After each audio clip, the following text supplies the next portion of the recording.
El tercero de los módulos dirigido a derecho constitucional, tal como se había planteado, versa sobre la acción de tutela, pues esta es una de las acciones más usadas y que la Administración de Justicia debe conocer muy bien. El carácter preferente de la acción de tutela está relacionada con la obligación que tiene el juez de conocimiento para fallar una acción de esta naturaleza antes o en un tiempo preferente de cualquier procedimiento ordinario, estipulándose un término perentorio de 10 días.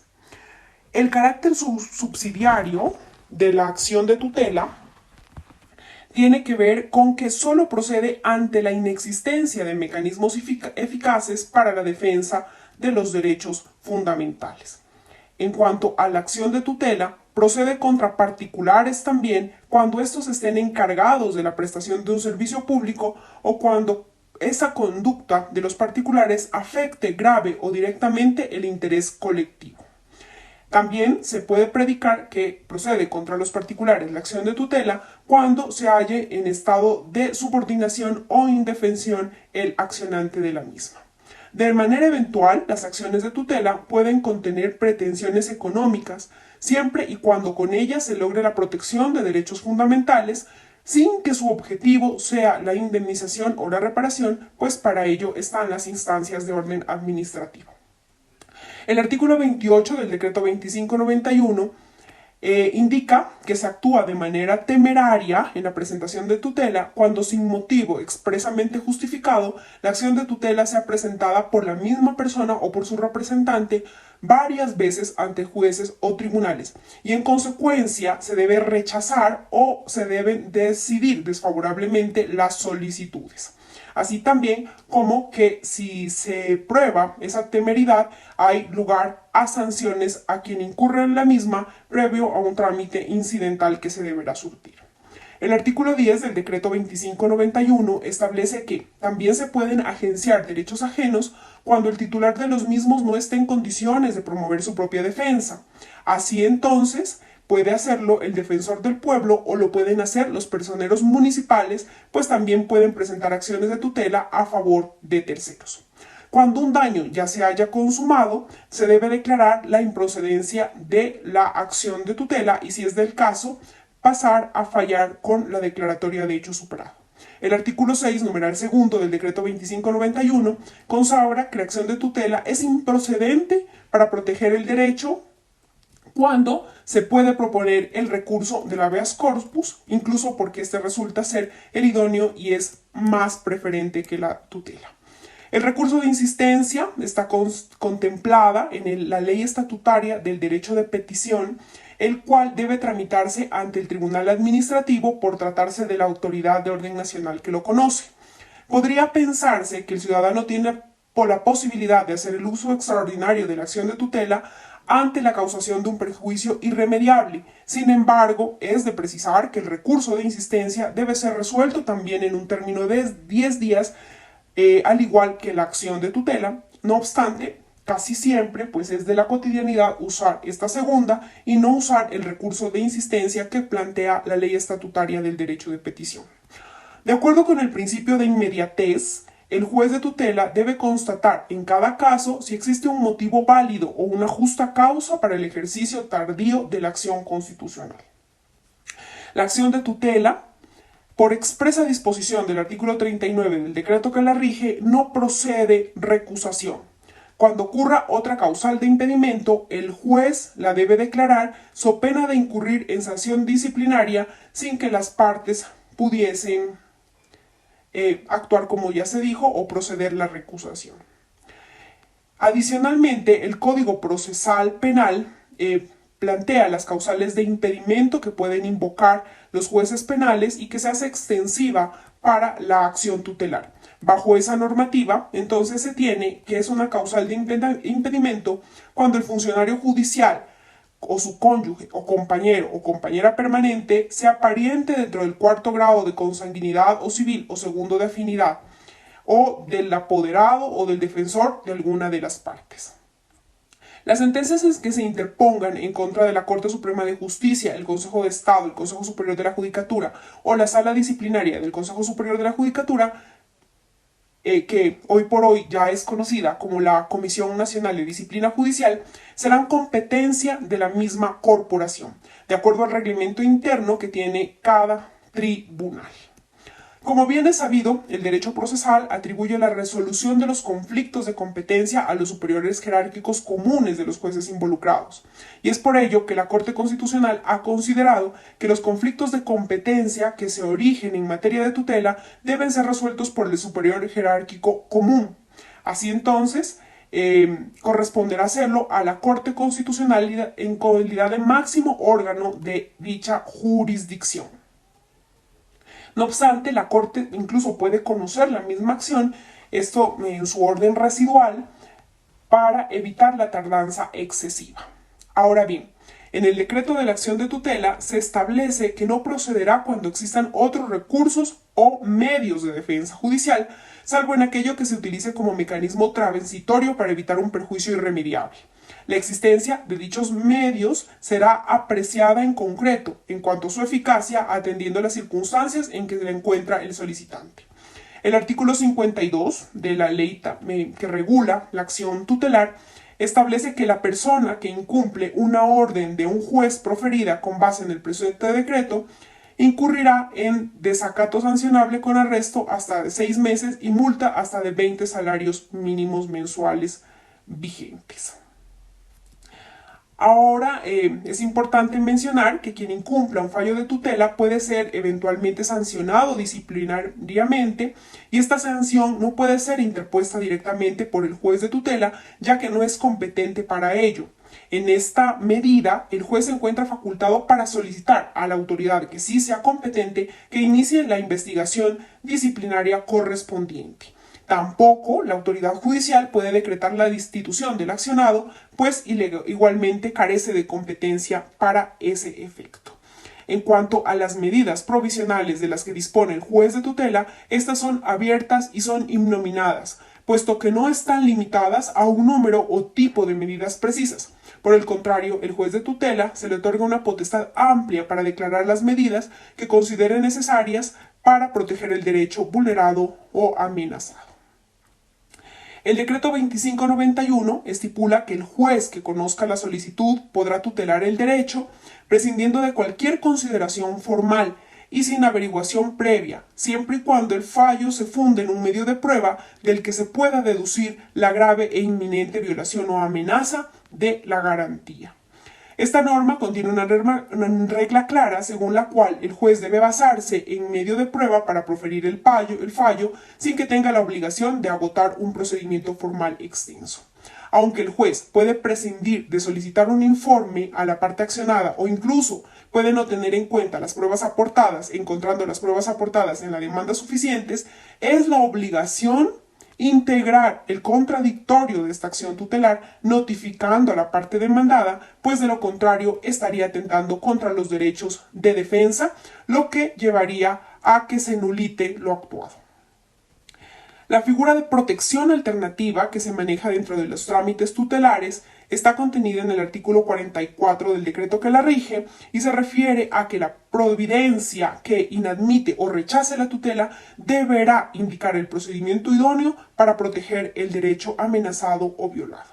Los efectos de los fallos de tutela, según lo establecido en la Corte Constitucional, pueden ser interpartes, es decir, que cobijan a los directamente implicados en la situación que da lugar a la interpretación de la acción, intercumunis, cuando los efectos se extienden a quienes estén en condiciones comunes de las actuaciones y cuando la orden de protección dada por el juez de tutela repercuta de manera directa e inmediata en la vulneración de derechos fundamentales de aquellos no tutelantes.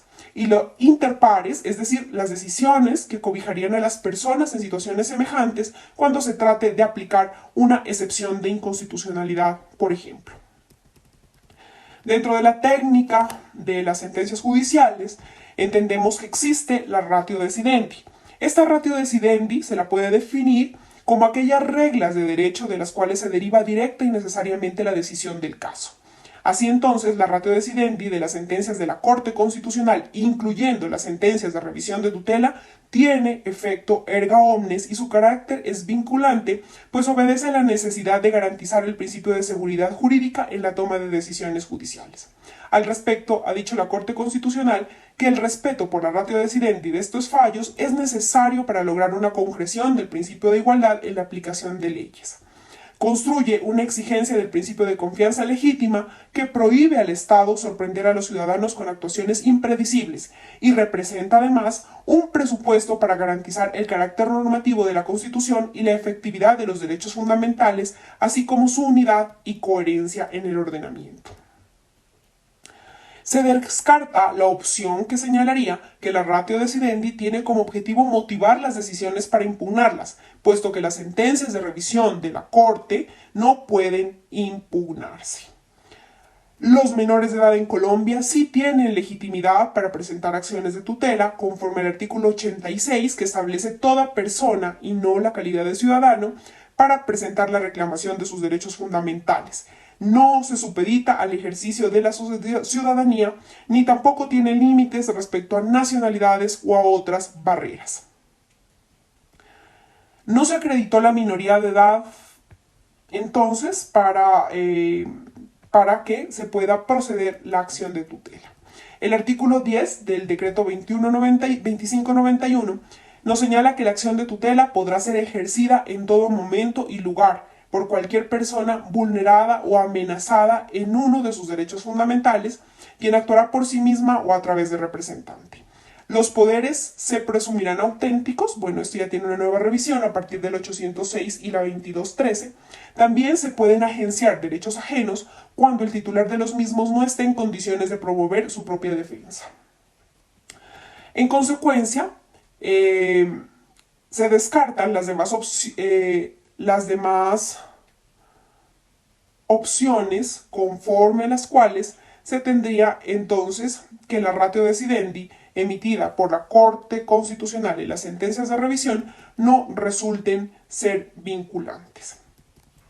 Un tema muy importante que se presenta siempre respecto a las acciones de tutela es lo que anteriormente se conocía como vías de hecho. Para referirse a aquellas actuaciones desviadas que no merecen denominarse como providencias judiciales y eran susceptibles de ser analizadas en sede constitucional. Así entonces la Corte ha hablado de la tutela contra providencias judiciales.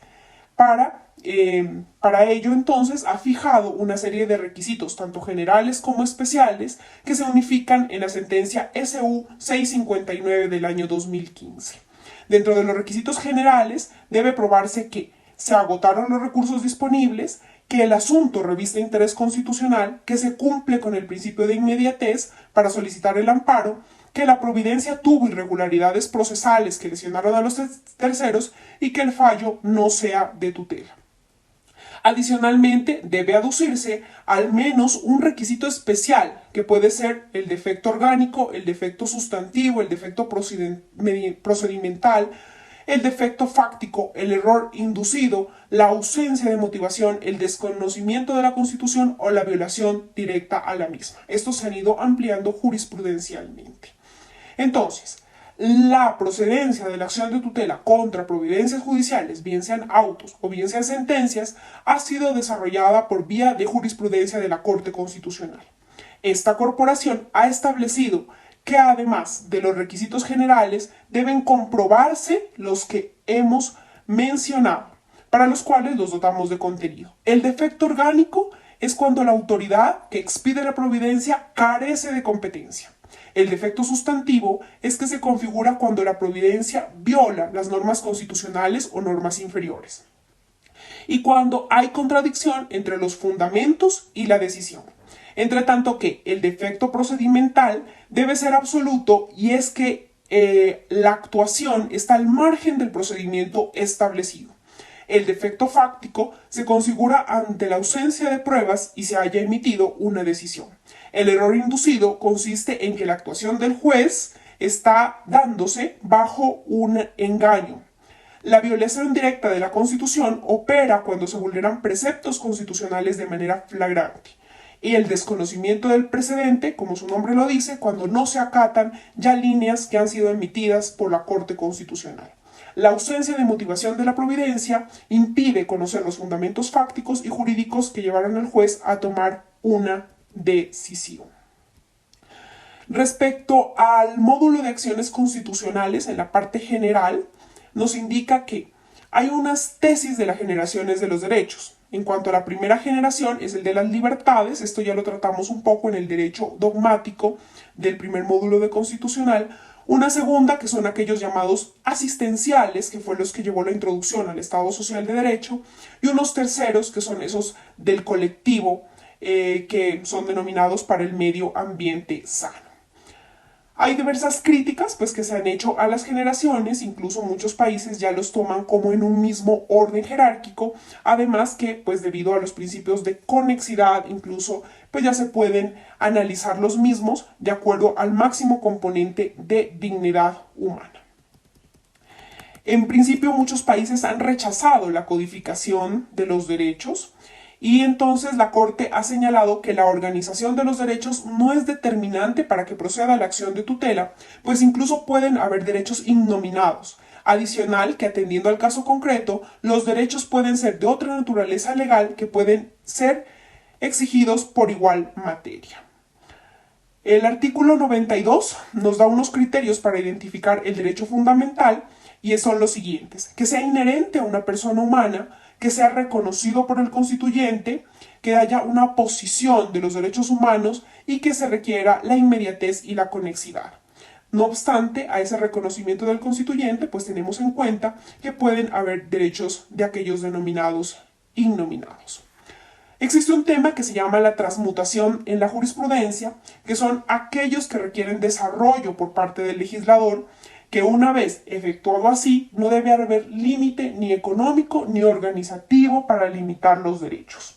Esto se ha visto claro en el derecho a la salud, el cual en principio era un derecho de segunda generación, después se protegía por medio de la conexidad con el derecho a la vida en condiciones de dignidad y finalmente ya se reconoce como un derecho autónomo. Así, esta tesis se aplica para los derechos de los niños también, que serían y para los mayores, dando paso al concepto de los derechos sociales fundamentales. Lo mismo ha sucedido con el derecho al mínimo vital, diciendo, pese a que es prestacional, este se liga en muchos eventos con la dignidad humana. Otro aspecto es lo conocido como el derecho al plan. Y aquí el módulo de la Escuela Judicial nos trae un ejemplo, que son los discapacitados y su acceso al servicio de transporte público de Transmilenio, que si bien quería la libre locomoción como de primera generación, se requiere una planificación que es costosa y que genera una importancia respecto a las políticas públicas. Entonces la Corte plantea que los derechos humanos no son unidimensionales y que se pueden descomponer en complejos de menor o mayor alcance, de obligaciones positivas o negativas que pueden tardar en ejecutarse. De ahí el nombre, el derecho al plan. Y se fue entonces abandonando la teoría de las 3 generaciones de los derechos fundamentales para coger un criterio más amplio.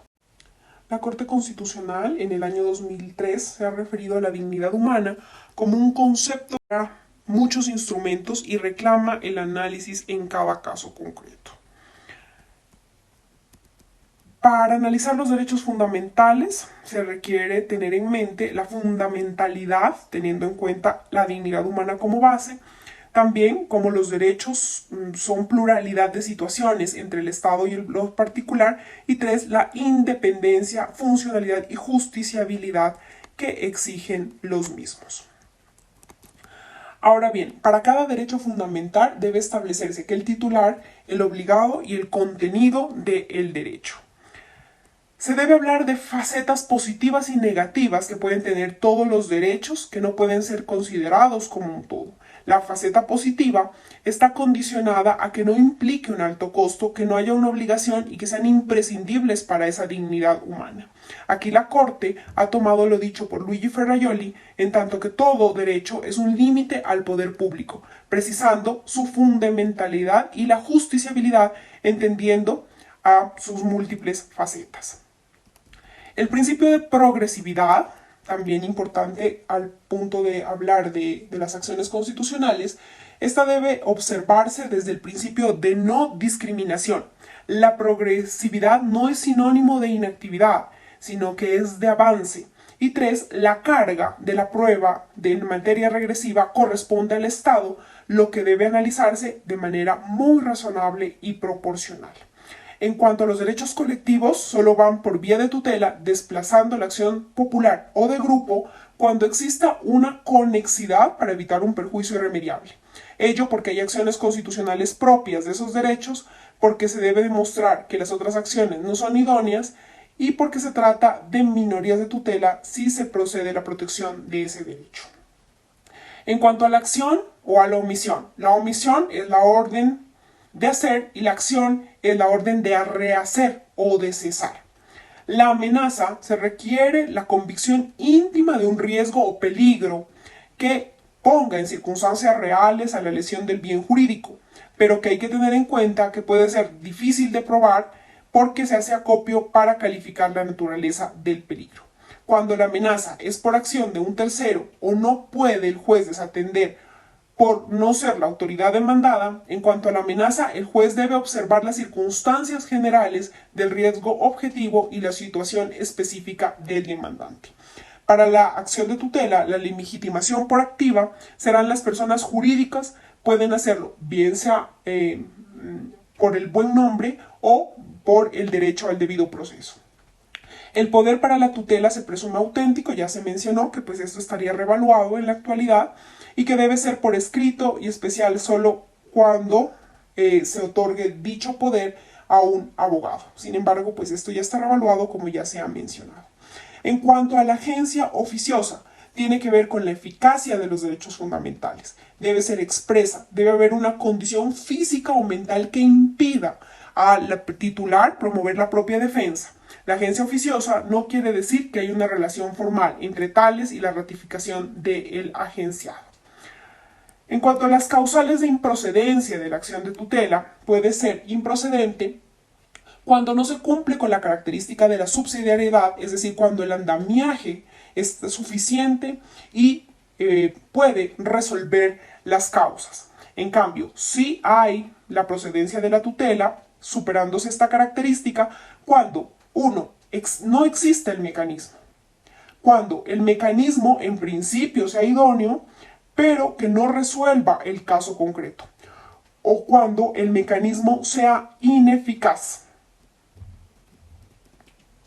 Cuando se hace alusión al marco del caso concreto, se atiende a las circunstancias de la persona y se debe observar la relación del problema jurídico con el mecanismo. La idoneidad es la capacidad de dar respuesta a la pregunta constitucional que se estaría planteando. Hay eventos en que, pese a que los jueces ordinarios pueden resolver el conflicto, es necesario que se conozca por tutela, pues ahí se pueden desarrollar temáticas. Ejemplo, derechos de parejas del mismo sexo o la pluriculturalidad. La eficacia, para que el proceso no tarde más de lo que en promedio de actuación pueda requerir para lograr zanjar la controversia.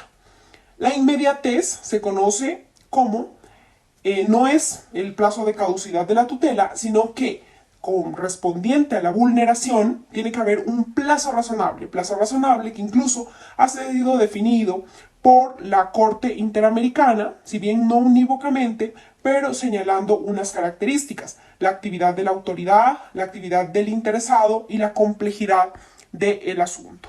Una acción de tutela se puede decir que carece de la actualidad del objeto cuando hay un daño consumado, cuando ya es irreparable, por ejemplo, cuando muere el autor que promueve la acción por vulnerarse un derecho.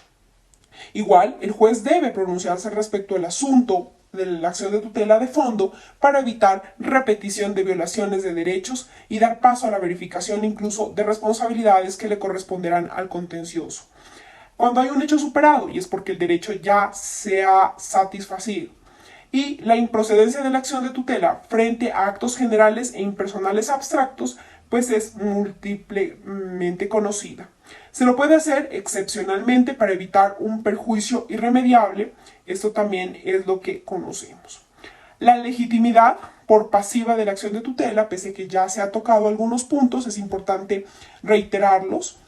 Puede ser presentada contra particulares en los servicios, cuando presten servicios públicos como la salud, seguridad social, educación, cuando afecte el interés colectivo, por ejemplo, una entidad financiera, aseguradora y bancaria, o cuando exista subordinación o indefensión. La subordinación es jurídica, la indefensión es fáctica, bien sea por dependencia patronal o por tratarse de profesores con alumnos, de hijos con padres, buscando protegerse de la amenaza de la subordinación. Procede contra decisiones judiciales, como ya se dijo, cuando se lleve a satisfacer los requisitos generales como los requisitos específicos. Y de los que se han mencionado, pues los que existen y los que han sido identificados. La acción de tutela contra providencia judicial, el juez de tutela puede fallar ultra y extra petita. En sentido orgánico, la jurisdicción constitucional está compuesta por la Corte Constitucional, el Consejo de Estado, ya sabemos que en algunos puntos, y en este orden también pues podrán fallar decisiones. En sentido funcional, todos los jueces integran la jurisdicción constitucional y hace la unificación de la Corte Constitucional para la revisión de las sentencias, que es eventual en el caso de las tutelas. Importante traer a colación lo que es el estado de cosas inconstitucionales, también que es un tema que ha sido debidamente detallado por la jurisprudencia y que pues ha sido por la acumulación de muchas acciones de tutela que no han logrado una resolución, y entonces se presenta este estado de cosas. Y tenemos que cuando un caso ya ha sido decidido por la Corte Constitucional, pero no ha tenido una solución, como ha sido en las masivas tutelas, en las situaciones de los cárceles, en las situaciones de Cajanal, en la situación de los desplazados, se presenta pues este estado de cosas inconstitucionales, donde normalmente se exhorta al legislativo o a las autoridades para que actúen en pro de el punto que se está debatiendo. Últimamente se ha hablado de estado de cosas inconstitucional en el caso de los excombatientes de las FARC que no han podido reintegrarse a la vida civil y que han sido ultimados lastimosamente. Y respecto a la cosa juzgada constitucional, cuando un caso ya ha sido decidido por la Corte, bien sea en revisión o cuando se haya precluido el lapso para insistir en la selección de la acción.